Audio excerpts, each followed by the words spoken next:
Hello అండి, అందరికీ నమస్కారం.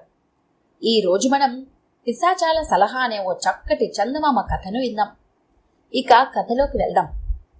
రుక్మిణికి చంద్రయ్యకు కొత్తగా పెళ్ళయింది. పెళ్లి కాకముందు ఆమె తన తల్లిదండ్రులను చీరలు నగలు అడిగితే, రేపు పెళ్ళయ్యాక నీ మొగుడిని అడుగు, కొని పెడతాడు అనేవారు. దానితో ఆమెకు భర్త అంటే అడగగానే కోరినవన్నీ కొని ఇచ్చేవాడు అనే అభిప్రాయం ఏర్పడింది. చంద్రయ్యది చిన్న ఉద్యోగం, కానీ అనాథ అయిన వాణ్ణి పెంచి పెద్ద చేసిన అవ్వ వాడికి లంక బిందెల కథలు, నిధి నిక్షేపాల కథలు చెప్పి తనకు కూడా ఎప్పటికైనా ఏదైనా నిధి దొరుకుతుందన్న భ్రమ కలిగించింది. వాడు అచ్చగా తన అదృష్టం మీద ఆధారపడక పిశాచాల సహాయంతో నిధులు సంపాదించవచ్చునని, వాటి స్నేహం కోసం రహస్యంగా శ్మశానంలో కారాడుతూ వచ్చాడు. పెళ్లి కాకముందు ఊళ్ళో ఏదో గదిలో ఉండే చంద్రయ్య పెళ్లి కాగానే శ్మశానానికి సమీపంలో ఒక పాడుబడిన కొంపలో కాపురం పెట్టాడు. ఇది ఇల్లా వల్లకాడా, ఇదేం కొంప, మనం ఊరి మధ్య మంచి ఇల్లు కట్టుకుందాం, ఇందులో నేను కాపురం చేయను అన్నది రుక్మిణి ఆ కొంపను చూస్తూనే. చంద్రయ్య ఆ మాటలకు ఆశ్చర్యపోయి, ఇల్లు కట్టడం అంటే పక్షిగూడు కట్టడం అనుకున్నావా? మనకు ఒక నిధో నిక్షేపమో దొరకని, అలాగే కట్టుకుందాం అన్నాడు. నిధి దొరకడం అంటే నీళ్లు దొరకడం అనుకున్నావా అని రుక్మిణి మొగుణ్ణి ఎత్తుపొడిచింది. చూస్తూ ఉండు, నీకే తెలుస్తుంది అన్నాడు చంద్రయ్య.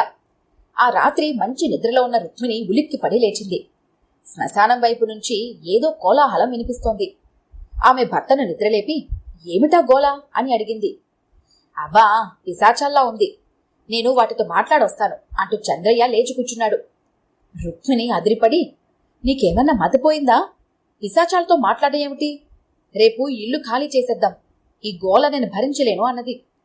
నీ తెలివి తెల్లారినట్టే ఉన్నది. పిశాచాల స్నేహం కోసమే నేను శ్మశానం దగ్గరగా ఇల్లు తీసుకున్నాను. అవి అలా అల్లరి చేస్తాయి గాని హాని చెయ్యవు. వాటితో స్నేహం చేసుకుంటే నిధి నిక్షేపాల రహస్యాలు చెబుతాయి అని చంద్రయ్య రుక్మిణికి చెప్పి బయలుదేరి శ్మశానం కేసి వెళ్లాడు.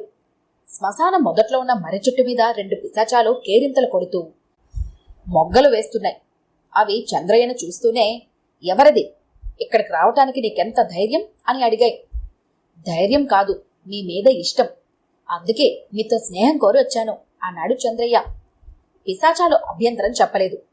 చంద్రయ్య కొంచెం సేపు వాటితో ముచ్చట్లాడి ఇంటికి తిరిగి వచ్చేశాడు. భర్త కోసం బిక్కుబిక్కుమంటూ ఎదురు చూస్తున్న రుక్మిణి, పిశాచాలు కనిపించాయా, నిధి నిక్షేపాల మాట చెప్పాయా అని అడిగింది. అప్పుడేనా మా స్నేహం కాస్త గట్టిపడని అన్నాడు చంద్రయ్య. తరువాత చంద్రయ్య ప్రతి రాత్రి పిశాచాలను కలుసుకుని వాటితో కొంతసేపు కాలక్షేపం చేస్తూ వచ్చి ఒకనాడు తన భార్యతో, రేపు పిశాచాలను మన ఇంటికి విందుకు పిలుస్తాను, మంచి కూరలతో చక్కగా వంట చేసి ఉంచు అన్నాడు.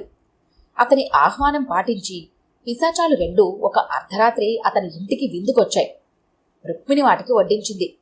చంద్రయ్య వాటితో, మీకు ఇంకా అద్భుతంగా విందు చేసి ఉందును, కాని బీదవాణ్ణి, ఎక్కడన్నా నిధి నిక్షేపాలు దొరికే మార్గం మీరు చెప్పారంటే రోజు మీకు రాజోపచారంగా విందులు చేస్తాను అన్నాడు.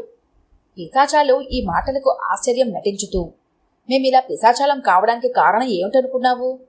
నీలాగే నిధి నిక్షేపాల కోసం అడవుల్లోనూ పాడుబడిన ఇళ్లలోనూ తవ్వుతూ ఒక ఇంటి గోడ కూలి చచ్చిపోయాం. ఇలా పిశాచాలమయ్యి నానా బాధలు పడుతున్నాం అన్నాయి. అయితే నాకు నిధి దొరికే అవకాశం లేదన్నమాట అన్నాడు చంద్రయ్య తల్లబోతూ. నిధులు దొరికితే నీ ప్రయోజకత్వం ఏమిటి? స్వయం కృషితో ఎంత సాధించగలవో చూడు అంటూ పిశాచాలు ఆకస్మికంగా అదృశ్యమయ్యాయి.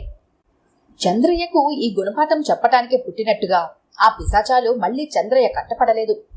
అతను కూడా నిధి నిక్షేపాల ఆశ వదులుకొని వారం రోజులకల్లా శ్మశానం పక్క ఉన్న ఇంటిని ఖాళీ చేసి ఊరిలో మరొక ఇంటిని అద్దెకు తీసుకున్నాడు. ఆనాటి నుంచి తన స్వశక్తితో ఎంత సాధించగలడో చూసుకుంటూ సార్థకంగా బతికాడు. ఈ కథ కనుక మీకు నచ్చినట్లయితే లైక్ చేయండి, షేర్ చేయండి. మరిన్ని ఇంట్రెస్టింగ్ కథల కోసం మా ఛానల్ని తప్పకుండా సబ్స్క్రైబ్ చేసుకోండి.